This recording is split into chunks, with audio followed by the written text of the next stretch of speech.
والله يا ماما ما مصدقه، مش مصدقه ان محمود اخيرا خلف. ده انا فرحانه قوي يا منى، حاسه ان الدنيا مش سايعاني من الفرحه. انت عارفه بقى يا ماما ايه اللي مفرحني اكتر؟ ايه يا منى؟ ان محمود جاب بنت، دي اول حفيده في العيله.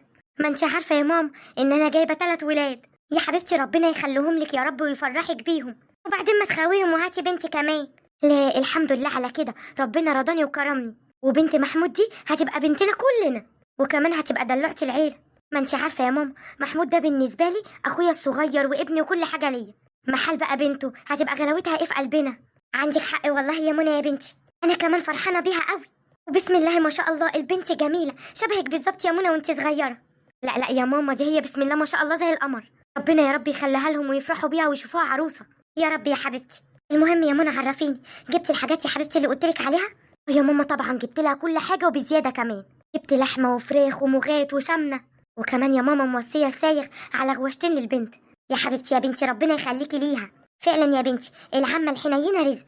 الحمد لله يا ماما. طب يلا بينا يا منى، يلا بينا بقى نروح نشوفها. يلا يا حبيبتي. ما تخليكي انت يا ماما رجليكي وجعاكي. لا لا يا منى، هو انا في ديك الساعه لما اروح لمحمود وبنت محمود؟ يا حبيبتي ربنا يديكي الصحه ويخليكي لينا يا رب. يلا يا حبيبتي عشان ما نتاخرش. يا نهار ابيض على الجمال، الله اكبر. بذمتك يا علا مش شبه منى بالظبط؟ مش عارفه والله يا ماما، بس كل اللي يشوفها يقول انها شبه اختي. لا لا لا يا علا مش شبه اختك خالص بقى، دي شبه منى بالظبط. اصل انت ما شفتيش منى وهي صغيره. لما تيجي عندي ابقى اطلع الالبوم بتاع الصور واوريها لك، هتلاقيها حته بالظبط من كرمه. خلاص ماشي، انا هدخل بقى يا حبيبتي اسلق لك فرخه عشان تاكليها يا علا. لا يا ماما انا اكلت ومش قادره والله. اوعي تقولي لا، ده انا هسلق لك الفرخه وتاكليها وتشربي الشوربه واعمل لك كوبايه مخات كمان. ايه ده كل الدلع ده، انتوا هتزغطوني ولا ايه؟ ما انت يا حبيبتي لازم تتغذي كويس. بس يا ماما كتير قوي الحاجات اللي انت جايباها بره دي، دختي من ساعه ما انتوا جيتوا وهي عماله ترصي فيها. اوعي تقولي كده يا حبيبتي، ده بيت ابننا وبيت بنتنا، ازاي ما نجيبش احلى حاجه واحسن حاجه؟ وكفايه فرحتنا بالقمر الصغير ده. عقبالك بقى يا منى لما تجيبي بنت اموره كده. لا يا عول انا الحمد لله مكتفيه برزق ربنا اللي بعتولي. الصبيان ال3 اللي عندي مكفيني وزياده، وبعدين ما جات لهم اخت رابعه اهي. اوعي تفتكري ان كارما دي بنت محمود، لا دي بنتي انا كمان. ربنا يخليكي ليهم يا منى ويخليكي يا ماما. يلا انا رايحه بقى اعمل لك الاكل. امال محمود اتاخر يعني يا علا ما جاش؟ والله ما عارفه يا منى، هو قال لي ان هو جاي في الطريق بس مش عارفه ايه اللي اخره كده. طب يا حبيبتي انا هخرج اروق لك الصاله كده واقعد بره شويه. طيب ماشي خلاص. ايه ده يا منى، انتوا هنا ولا ايه؟ اه يا حبيبي انا هنا وماما جوه بتعمل لعلا الاكل. منورين والله. ده نورك يا حبيبي ونور كارما في قلب البيت. اسكتي يا علا، مش مصدق كده ان انا بقيت اب. حاسس ان هي حاجه جديده عليا. يا حبيبي ربنا يخليها لك وتخاويها ان شاء الله. ربنا يخليكي، بس انا متضايق قوي يا منى. ليه يا حبيبي مالك؟ لا عارف اروح اعمل شهاده الميلاد ولا عارف اروح اعمل اي حاجه، ولا التطعيمات بتاعتها ولا حاجه خالص. بقول لك ايه ما تقلقش، شهاده الميلاد انا هكلم علي اخليه هو يروح يعملها لك. لا لا يا منى، لحسن جوزك برضك يتضايق ولا حاجه يا بنتي عشان الشغل بتاعه. اقعد ساكت يا محمود، هو في ديك الساعه لما يخدمك. بقول لك بنتك دي نورت الدنيا كلها. على فكره علي فرحان بيها قوي. انا عارف يا حبيبتي والله، بس المفروض انا ابوها اللي اروح اعمل لها شهاده الميلاد. لا ما تقلقش، ما هو علي عنده خبره ما تنساش، ده عمل الشهادات لل3 عيال. اه يا حبيبتي ربنا يخليهم لكم. طب خلاص ماشي لو كده مفيش مشكله. عينيا حاضر، انا هكلمه واخليه يعملها بكره. طيب يا حبيبتي ماشي. امال صحيح انت قاعده لوحدك ليه يا منى؟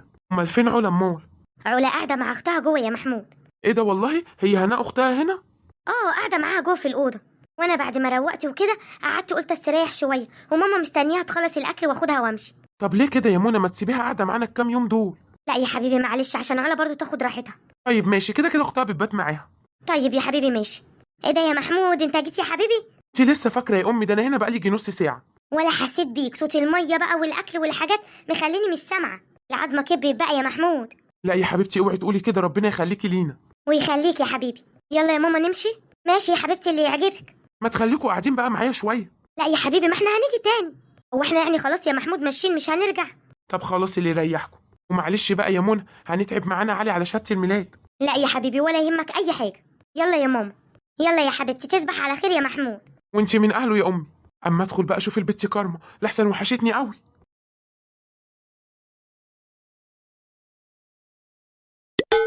ايوه حاضر ثواني. ايه ده علي منى، تعالوا اتفضلوا. ايه يا عم محمود، هو كل اللي يخلف يتمرق على الناس ولا ايه؟ يا سلام، انا اقدر اتمرق عليك؟ ده انت حبيبي يا علي.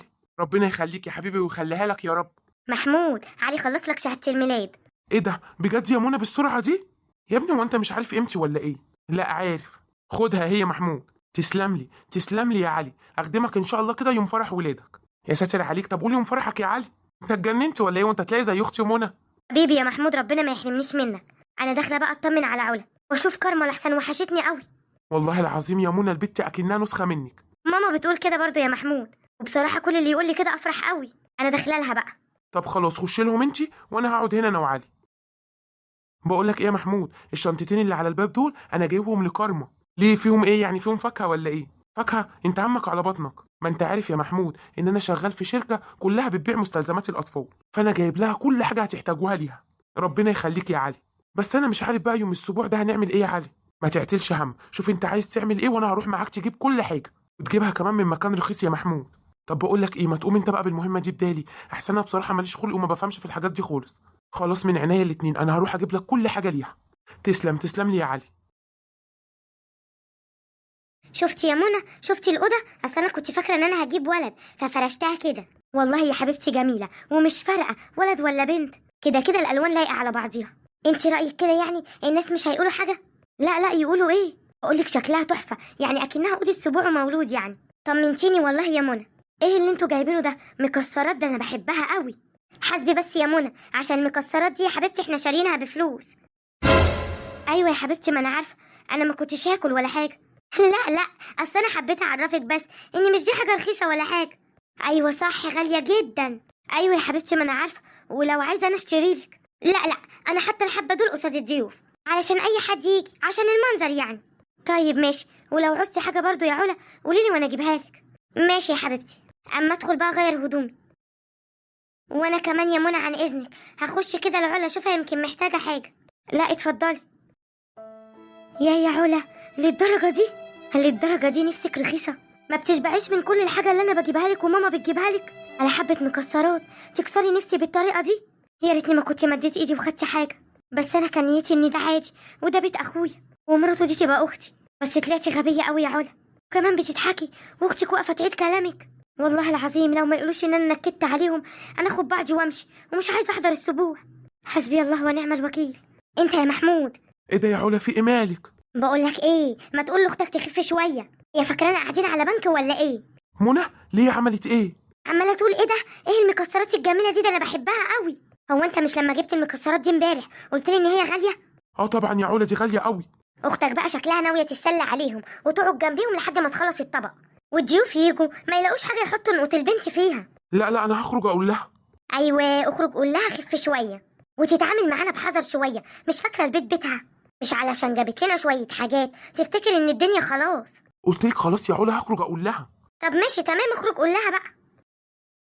لازم تقف عند حدها بقى. تيجي هي وامها وعاملين نفسهم طيبين وحنينين قوي. ايه الهم ده؟ عشان جابت لي فرختين ولا شويه لحمه هتاكل المكسرات. عامه هي جايباها ببيت اخوها مش جايباها لنا. ايه يا منى، امال علي ما جاش يعني؟ يا حبيبي شويه وجاي ان شاء الله. اصل انا مستنيه يجيب الحاجات الناقصه. ما هو راح السوق من الصبح يا محمود وعمال بيلم كل حاجه السبوع وجاي. والله تعبناه معانا. اوعى تقول كده يا حبيبي على اخوك. تصدقي يا علا، بص شويه المكسرات دول غاليين قوي، انا جايبهم امبارح. اه يا حبيبي ما انا عارفه، ربنا يخليك وتجيب. احنا حاطينهم كده عشان الناس لما يجوا ينقطوا المولوده يحطوا فيه الفلوس والذهب والحاجات دي. اه يا حبيبي، انت شفت الهدايا اللي انا جبتها لكارما؟ اه الغوشتين حلوين قوي يا منى، تسلم ايديكي. تسلم يا حبيبي. منى يا بنتي ادينا جينا اهو، قولي لي بقى مالك؟ مفيش حاجه يا ماما. والله يا منى لو ما قلتي لي لا ازعل منك. انا حاساك يا بنتي حزينه قوي من ساعه ما رحتي هناك ولقيتك كده، وقلت يمكن مش عايزه تقولي لي عشان قدام الناس. دي احنا جينا هنا اهو بقينا لوحدينا. تتصوري يا ماما النهارده علا كسفتني كسفه كبيره قوي. كسفتك؟ كسفتك ليه يا بنتي؟ كانوا حاطين يا ماما طبق مكسرات وانا جيت اخد حبه، لقيتها عماله تضحك وتقول المكسرات دي بفلوس على فكره. عارفه يا ماما اللي زعلني اكتر ايه؟ ايه هي عملت حاجه كمان؟ لقيت محمود اخويا خارج بيقول لي انه شاري المكسرات دي بفلوس كتيره قوي. يعني معنى كده يا ماما ان هي راحت قالت له يا علا ده انت طلعتي قلتي الاصل قوي. انا عمري ما هخش لهم بيت تاني يا ماما، انا كنت واقفه في نص هدومي، خصوصا ان هي كسفتني قدام اختها. ولا يهمك يا منى، لا عايزنا يا بنتي يجي يزورنا ببيتنا، احنا مش هنخش بيت اخوكي تاني. لا يا ماما انت مالكيش دعوه، ده مهما كان ابنك وحفيدتك. ابني وحفيدتي يجي يزوروني هنا، انا مش هروح لهم تاني هناك. انا كنت هعيط يا ماما، مسكت دموعي بالعافيه. لا يا حبيبتي لا عاش ولا كان اللي يعيطك، اللي صعبان عليا اكتر من محمود ده انا ما قصرتش معاه، لا انا ولا جوزي ولا انتي. علي راح جاب له كل حاجه وهو قاعد مكانه ومقضيها مشاوير رايح جاي رايح جاي، وعمال يقول لي كارما دي بنت اخويا. في الاخر اخويا اللي يقول لي كده. منها لله يا بنتي، ما تعرفيش مالت ودنه بايه.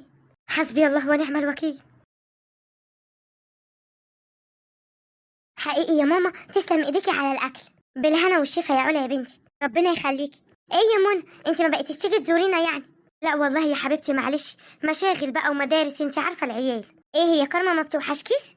لا ازاي دي حبيبتي ونور عيني، وازاي تسيبيها يا بنتي ما تجيبهاش معاكي؟ ما هي اختي هناء يا ماما قاعده بيها هناك، وانا عامله لها رضع، لما تعيط هتديها لها. طيب يا بنتي انا كنت جايه بس اقول لكم على خبر هتفرحوا قوي ليا. خير يا رب، في ايه؟ انا حامل. ايه ده معقوله يا علا؟ حامل كده في فتره قليله؟ بس كده البنت تزعل. اهو بقى اللي حصل يا منى. عامه ربنا يكملك على خير. الف مبروك يا بنتي. الله يبارك فيك يا ماما. ده محمود فرحان قوي، بيقول لي كده بقى يبقوا اكنهم زي التوأم، يكبروا مع بعض. يا حبيبتي ربنا يخليهم لك. والله يا ماما ما باكلش بقالي كتير قوي، نفسي مسدوده. النهارده اول مره لما شفت اكلك الجميل يا ماما. بالهنا والشفا يا حبيبتي. بقول لك ايه يا منى؟ ايوه يا علا خير. انا كنت عايزاكي توديني عند الدكتور اللي انت بتتابعي عنده. اصل انا الدكتور بتاعي مش عاجبني خالص، هو عايز اغيره. غريبه مع انه كان عاجبك قوي وانت حامل في كارما. معلش بقى الواحد برضو بياخد خبرات. ان شاء الله يا علا. طب بقول لكم ايه، انا ماشيه بقى عشان اتاخرت على البنت قوي. ليه يا بنتي ما انت قاعده؟ تسلمي يا ماما، هبقى اجيلك يوم تاني. ماشي يا حبيبتي تنوري. هتعملي ايه يا منى؟ هتوديها؟ يا ماما هوديها. ايه المشكله يعني؟ اصل افتكرت يا بنتي ان انت مش هتوديها. لا يا ماما انا حالفه على بيتها بس ان انا ما ادخلوش، لكن اي حاجه تطلبها مني هعملها لها من عينيا. طول عمرك حنينه يا منى. طب ولما تولد يا بنتي مش هتروحي تباركي لها؟ لا يا ماما مش هروح ابارك لها، هبقى ابعت الفلوس او اي حاجه مع محمود. لا يا حبيبتي ده اخوكي يزعل. لا يا ماما ما تقلقيش مش هيزعل، كان هو اول واحد كسفني، انا عمري ما هنسى اللي عمله فيا. والله يا ماما ما بيتصل بيا غير وهو عايز حاجه. طبعا ما اقدرش اقول الكلام ده لحد غيرك عشان ما اطلعش اخويا بصوره وحشه.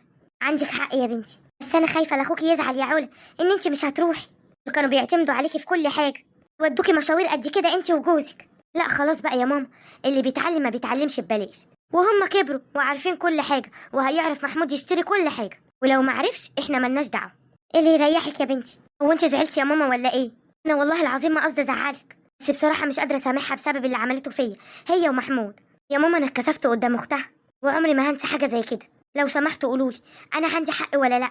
على فكره هي على طول تقوم اخويا عليا، وكمان عمري ما هنسى كسفتها ليا دي قدام الناس كلها، وقعدت تضحك هي واختها وعامله نفسها ان هي بتهزر. وعلى فكره انا بعاملها معامله كويسه قوي لما بتيجي تزورني في بيتي او عند ماما، مش مبينه ليهم اي حاجه خالص، بس من جوايا انا خدت القرار ان انا ما ادخلش بيتهم تاني. انا مهما كان كرامتي غاليه عندي، وكرامه الانسان بالدنيا. هو انا كده صح ولا كده بقى غبيه من جوايا؟ وهل فعلا اخويا هيزعل مني؟ وبجد حسيت ان امي كمان زعلت مني، بس انا مش عايزه ازعل حد، انا اهم حاجه عندي كرامتي. لو طلبوا مني حاجات كتير هعملها لهم برضو. يا ريت تقولوا لي رايكم، انا كده اتصرفت صح ولا غلط؟ بصراحه يا منى انا زعلانه قوي من اللي عملته معاكي، انت ما تستاهليش كده خالص. ده اي حد في الدنيا يتمنى ان اخت جوزها تبقى كويسه معاها، وانت ما شاء الله عليكي عملتي كل اللي عليكي وبزياده، انت وجوزك وامك، بس هي اللي ملهاش في الطيب نصيب. والرك على اخوكي ان هو طوحها على الغلط، لان هو اكتر واحد عارف انتوا جبتوا حاجات قد ايه، وكلفتوا السبوع كمان، وكفايه الحاجات الذهب اللي انت جايباها. لكن للاسف هو خد الكلمتين منها وراح قايلهم وهو مش فاهم اي حاجه، او فاهم بقى بس كان كل همه ان هو يرضيها. اللي انت عملتيه يا منى اكبر صح، كرامه الانسان بالدنيا وما فيها، وكفايه ان هي بتيجي عندكم وبتقابلوها احسن مقابله، مش زي ما عملت معاكم. وعامه انت هتسمعي راي المتابعين، هيقولوا لك تتصرفي معاهم ازاي. وفي النهايه لو عجبكم الفيديو ما تنسوش الاشتراك في القناه واللايك الجميل وتعليقاتكم الحلوه قوي اللي بتفرحني، وبجد حابه اشكركم على التفاعل على القناه، وان شاء الله القناه تكبر وتكبر بكم يا احلى عيله في الدنيا. وفي الاخر عايزين كلنا نصلي على الرسول عليه افضل الصلاه والسلام، علشان دي الحاجه الحلوه والحسنه اللي هتقعد لي وتقعد لكم ان شاء الله.